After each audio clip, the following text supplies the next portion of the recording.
은혜 받을 하나님의 말씀은 이사야 43장 1절에서 7절까지의 말씀입니다. 이사야 43장 1절에서 7절까지의 말씀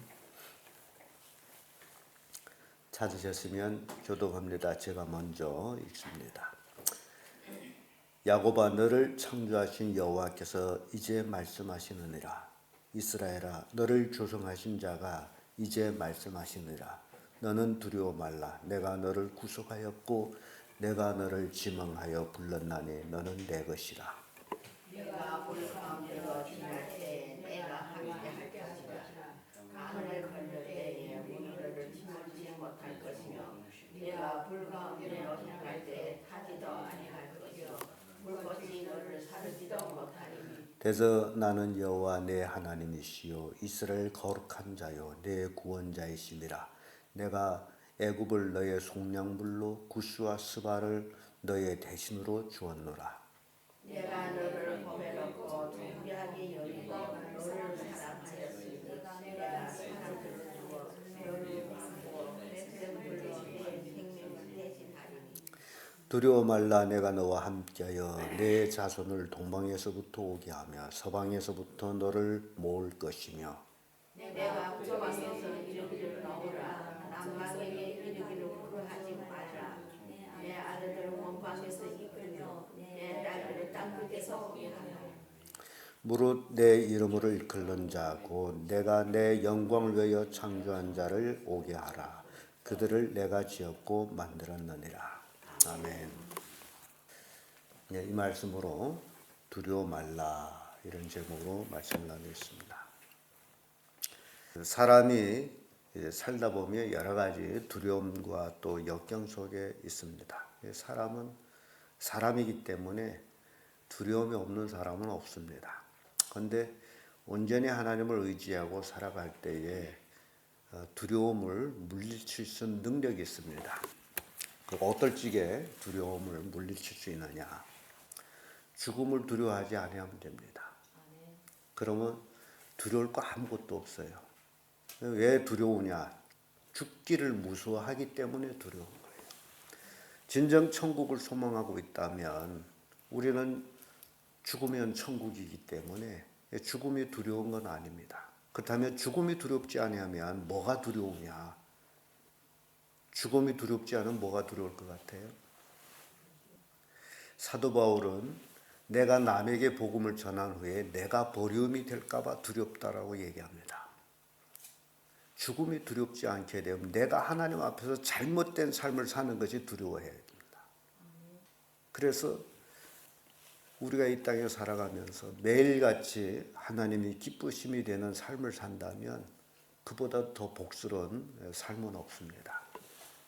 오늘 새벽에도 교회를 나오면서 기도할 수 있다는 게 얼마나 큰 축복이냐. 여러분, 이보다 더 큰 축복이 없어요. 기도한다는 것. 근데 사람들은 게을러가지고 낙태해가지고 기도를 안 하려고. 근데 기도를 안 한다는 그 자체가 불신앙입니다. 신앙이 있다면 기도할 수밖에 없어요. 그래서 여러분들이 곰곰이 생각해 보세요. 우리 교회 성도들 중에 정말 구원받은 기쁨을 누리는 자들이 몇이나 될까? 나는 그 중에 있는가? 나는 정말 열심히 기도하며 하나님을 가까이 하고 있는가? 우리 집 식구들 중에는 기도도 안 하는 자들이 얼마나 되는가? 이런 등등 이런 것들을 여러분들이 살펴봐야 돼요. 그래서 예수 믿는 데서 믿는 게 아닙니다. 진정 예수 믿으면 기도하게 돼 있고 그 말씀에 순종하게 돼 있고 하나님을 영화롭게 하는 삶을 살게 돼 있습니다. 이게 따르지 않는다면 그 예수 믿는다는 건 거짓말이에요. 오늘 본문의 말씀을 통해서 하나님께서 우리에게 주신 말씀은 두려워 말라. 두려울 것 아무것도 없어요. 두려워 말라. 하나님이 우리와 함께하기 때문에 두려워 말라. 하나님께서는 이사야 선지자를 통해 가지고 이스라엘 백성을 향해서 너는 두려워 말라. 왜 두려워 말라고 말씀하시냐? 그 첫째가 너는 내 것이다. 이렇게 말씀합니다. 자, 이게요. 대단한 말씀이에요. 너는 내 것이. 1절의 말씀 보세요. 야곱아 너를 창조하신 여호와께서 이제 말씀하시느니라. 이스라엘아 너를 조성하신 자가 이제 말씀하시느니라. 너희는 두려워 말라. 내가 너를 구속하였고 내가 너를 지명하여 불렀나니 너는 누구 것이다? 내 것이다. 야 여러분 이 말씀을 야곱을 빼고 이스라엘 빼고 내 이름을 넣고 한번 생각해 보세요. 이 어떤 말씀이 되는가? 하나님이 나를 어떻게 했어요? 창조하셨어요. 하나님이 나를 어떻게 했어요? 구속하셨어요. 누구를 통해서? 예수 그리스도를 통해서. 그리고 하나님이 나를 지명하여 불렀어요. 누구라고? 아들이라고. 여러분 생각해보세요. 요한복음 1장 12절에 영접하는 자 곧 그 이름을 믿는 자에게는 하나님의 뭐가 되는 권세를 주신다? 자녀가 되는 권세를. 그러니까 우리가 지금 하나님의 자녀단 말이죠. 하나님의 아들이다. 하나님의 딸이다. 하나님께서 우리를 지명하여 부르셨다. 나를 구속하셨다. 하나님이 나를 만드셨다. 요것만 확고해도 정말 두려울 건 아무것도 없습니다. 세상 권세자가 두려움이 안 되죠. 그들은 잠깐 있다가 권세라는 것은 영원한 게 아니고 바뀌는 거예요. 역사 속에서 권세를 오래 부린 사람들이 극상 오래 한 50년 또 60년 이 정도, 평은 40년, 20년 이게 권세 잡은 자들의 모습입니다. 그런데 우리가 믿는 하나님의 그 권능은 변합니까? 영원한 거예요. 하나님의 능력 영원합니다. 하나님의 권세 영원합니다. 그러니까 우리를 향해서 두려워 말라. 창조주 하나님을 아버지라고 믿는 우리, 실은 그 하나로만 우리는 대단한 축복을 받은 자들입니다. 정말 대단한 축복을 받았어요. 근데 이렇게 큰 축복을 사람들은 망각하고 복이 아닌 것을 복이라고 쫓아가는데 그게 뭔지 여러분 한번 생각해 보세요. 돈이고 자기 새끼가 잘 되는 거고 뭐 건강한 거 그게 복이라고 생각해요. 하나님 복 줘가지고 우리 아이가 뭐 시험을 잘 쳤다라든지 뭐 등등. 실제적인 복은 이렇게 영원한 복이에요. 보세요. 이 땅에 살아갈 때 동안만 필요한 것들을 쫓아가고 있는 게 명예, 권세, 부예요. 이 세상 떠나서는 아무 의미가 없는 거. 그런데 그게 아마 무속적인 그 신앙과 그런 타 종교들이 그 영향으로 인해 가지고 우리 그리스도인들이 복에 대한 개념이 잘못된 것 같아. 실은 불교도 지금 복을 가르치는 게 불교가 아니었어요. 여러분 불교를 잘 생각해야 돼요. 불교도 처음엔 복을 가르치지를 않았습니다. 왜냐하면 그들은 세속을 떠난 사람들이에요. 그래서 깊은 산에 들어가서 세속을 버리고 돌을 닦아서 불이 되려고 하는 게 불교예요. 근데 이렇게 세월이 흐르다 보니 불교가 복주는 교가 돼버려서 수많은 사람들이 불당에 가서 왜 그래요? 복을 달라고. 이게 이렇게 잘못된 거예요. 기독교도 마찬가지예요. 근데 이렇게 세월이 흐르면서 사람들이 마음으로 복음이 변질돼 가지고 예수 믿으면 복 받는 게 잘 믿는 거다라고. 예수님의 제자들은 다 복을 못 받은 사람들. 복음 때문에 고난을 받았기 때문에. 그러니까 우리가 성경을 잘못 이해하면 엉뚱하게 자기 중심적인 그것을 놓고서 신앙생활을 해요. 자, 우리가 누구 것이다고요? 하나님 것이에요. 이보다 더 큰 복은 없어요. 가장 큰 복을 받았어. 우리는 죽으나 살으나 하나님 것이에요. 두 번째로 두려워 말라. 왜 두려워하나? 나는 내 하나님이라. 3절에 2절에서 3절 말씀 보면 그런 말씀이 나와요. 2절에 이런 말씀이 네가 물 가운데로 지날 때 내가 함께 할 것이라. 강을 건널 때 물이 너를 침묵치 못할 것이며 내가 불 가운데로 행할 때도 타지도 아니할 것이요 불꽃이 너를 사르지도 못하리니 대저 나는 여호와 내 하나님이요 이스라엘 거룩한 자요 내 구원자이심이라. 내가 애굽을 내 속량물로 구스와 스바를 내 대신으로 주었노라. 하나님이 우리 하나님이다. 나는 너의 하나님이다. 그러니 에베소서 1장 4절을 보면 창세전에 그리스도 안에서 너희를 택하사라는 말씀이 나와요. 우주만물 이 말씀은 우리가 쉽게 이렇게 얘기하지만은 그러나 그 말씀 깊이 들어가면 우리는 정말 깜짝 놀랄 일입니다. 우주 만물을 짓기 전에 우주 만물이 있기 전에 하나님은 나를 택했다는. 그러니까 하나님 안에 내가 있다라는 거예요. 이거는 인간적인 육신의 생각은 절대로 이거는 해리가 안 됩니다. 해석을 할 수가 없어요. 그래서 도대체 내가 누구냐라는 것을 알아야만이 이걸 깨닫게 돼요.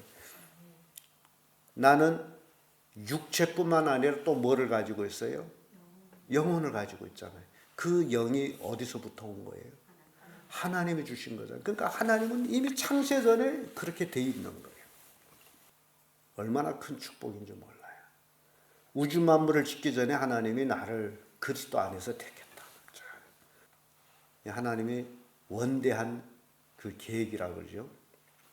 기가 막힌 겁니다. 그래서 우리는 육신적인 생각만 해가지고는 절대로 온전한 신앙생활을 할 수 없습니다. 우리는 육적인 사람으로 있다가 예수 믿고 나서 우리는 영적인 사람이 됐어요. 그렇기 때문에 깊은 영에 대해서 생각해야 돼요. 성경이 그걸 우리에게 교훈하고 있어요. 그럼 우리가 예수 믿고 나서 깊은 영적인 사람이 돼야 되는데 아직도 그걸 벗어나지 못하고 육을 벗어나지 못해가지고 지 새끼만 잘 돼야 되고 자기 집만 잘 돼야 되고 자기가 어떻게 부자 돼야 되고 이런 것들로 목적이 돼가지고 신앙생활을 한다. 그 경제 웃기는 거예요. 하나님 그 단지 육신만 잘 되게 하는 것이 하나님인가 이렇게 착각하고 있어요. 여러분 생각하세요. 이스라엘 백성이 아브라함을 통해서 선택받은 민족이에요. 그런데 이들이 애굽 땅에 가서 430년 뭐 하는 거예요? 종살이 하죠. 그러면 여러분 생각해요. 430년 동안 나 애굽에서 종살이 했다면 그들에게 하나님이 없은 거예요? 근데도 뭐 했어요? 그럼 하나님 그들한테 복을 안 줬잖아요. 이게 여러분 잘 생각해요. 430년 노예살이 했어. 그럼 복 준 거예요? 안 준 거예요? 이미 복을 줬어. 아브라함 때 내 자손이 내 씨가 내 자손이 하늘의 별처럼 바닷가의 모래처럼 많을 것이고 내 씨가 대적의 문으로 이미 영적인 복을 주셨어요. 애굽에서 430년 노예살이 하는 것은 죄의 종이 어떤 것이다라는 것을 깨우치는 과정이에요. 우리가 복을 받았어요. 하나님의 자녀예요. 그럼에도 불구하고 우리가 이 세상 속에서 죄의 종으로 살아간다면 그것이 어떤 것인지를 깨달아야 돼요. 그래서 하나님의 자녀로 살아야 돼요. 나는 내 하나님이라. 그러니까 이스라엘 백성들이 그 말씀을 들으면 얼마나 힘이 생기겠어요. 출애굽기 20장 2절에 나는 너를 애굽 땅 종 되었던 집에서 인도하여 낸 너의 하나님 여호와라. 노예가 되게 되면 절대 스스로 해방이 될 수가 없습니다. 누군가가 속죄해서 속량해가지고 해방시켜줘야 노예에서 풀려나는 거예요. 그런데 지금 이스라엘 백성이 430년 동안 애굽에서 노예살이 했는데 누가 했다는 거예요? 나는 너를 애굽 땅 종 되었던 집에서 인도해낸 너의 하나님 여호와라. 그러니까 하나님께서 너를 종 되었던 집에서 해방시켜 주셨다. 우리가 이 땅에서 죄악된 종으로 창세전에 하나님께서 우리를 택하셨지만은 이 땅에서 내가 예수님을 만나기 전까지는 무슨 삶을 살았어요? 죄의 종으로 사는 거 아닙니까? 그래서 예수 믿고 나서 죄에서 해방된 거 아니에요? 그러면 이제는 하나님만 온전히 영화롭게 하면 살아야 되는 삶이라는 거예요. 그런데 죄악된 삶에서 해방시켜 주셨음에도 불구하고 자꾸 거기를 돌아가. 죄악된 삶을 살기로 해요. 이스라엘 백성이 애굽에서 나왔음에도 불구하고 광야에서 40년 살면서 뭐 한 거예요? 하나님을 섬기는 방법을 배웠는데도 불구하고 자꾸 애굽으로 돌아가자. 그게 이스라엘 백성. 애굽으로 돌아가자. 이스라엘 통해 가지고 우리에게 주는 교훈이에요. 우리의 삶 속에 세상에 어떤 미련을 두고 있다면 내 마음 아직도 애굽으로 돌아가자라는 마음이 있는 거예요. 하나님을 섬기는 것보다도 세상에서 돈 버는 게 더 좋고 예배하는 것보다도 친구들을 만나서 술 먹는 게 더 좋고 이렇게 되면 뭐예요?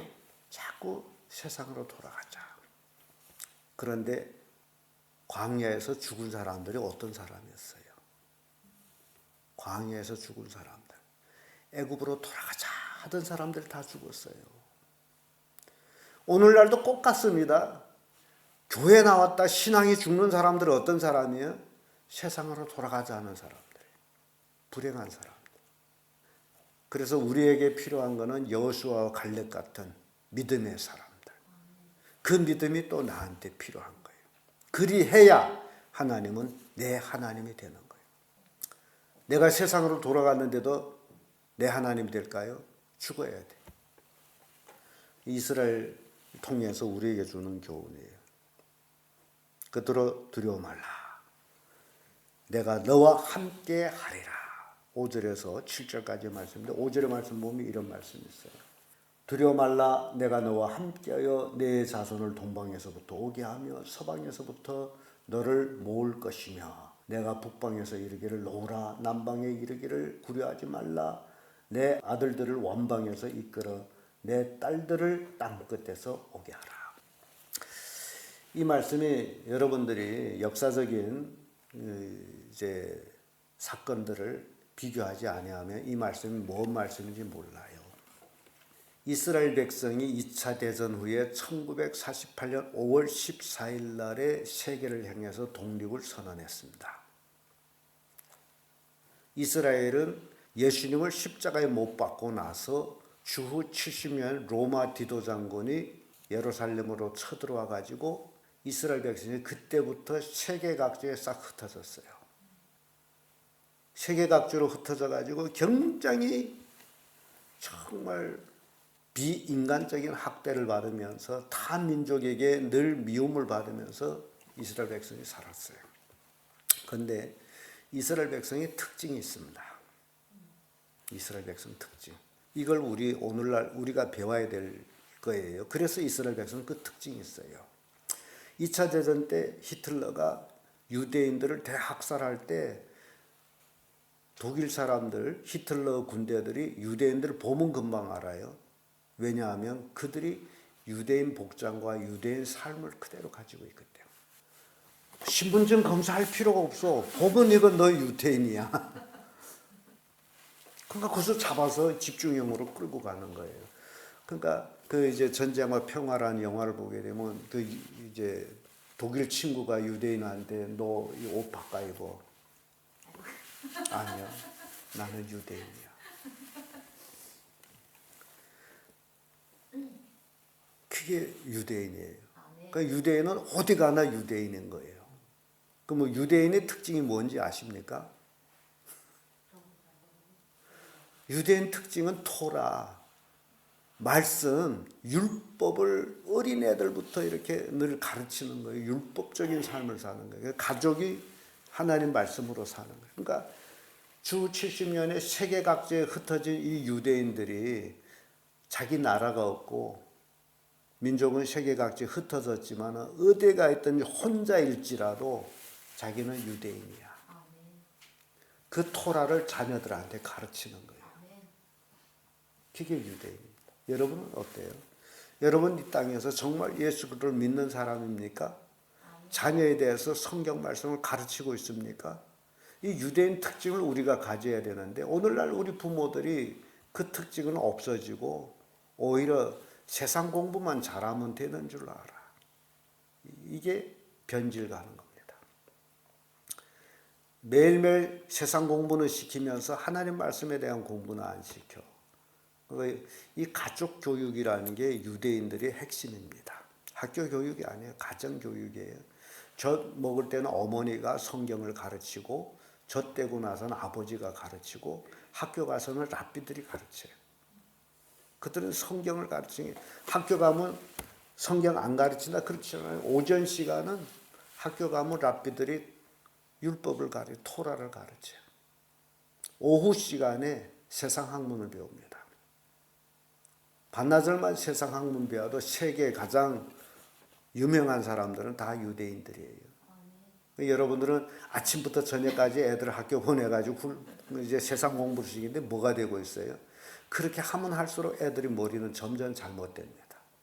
학교 가서 이미 머리가 터질 정도로 이제 있다가 학교에서 집으로 왔는데 또 학원을 보내가지고 선생님이 다다다다다 그 학원 가서 들을 것 같아요? 몸뚱어리만 가 있는. 그러니까 여러분 애들을 학원 보내지 마세요. 학원 보내면 보낼수록 애는 둔해집니다. 머리가 트이지 않아. 이게 창의력을 가져야 되는데 선생이 숙제까지 풀어줘야 되니 이게 뭔 일이에요?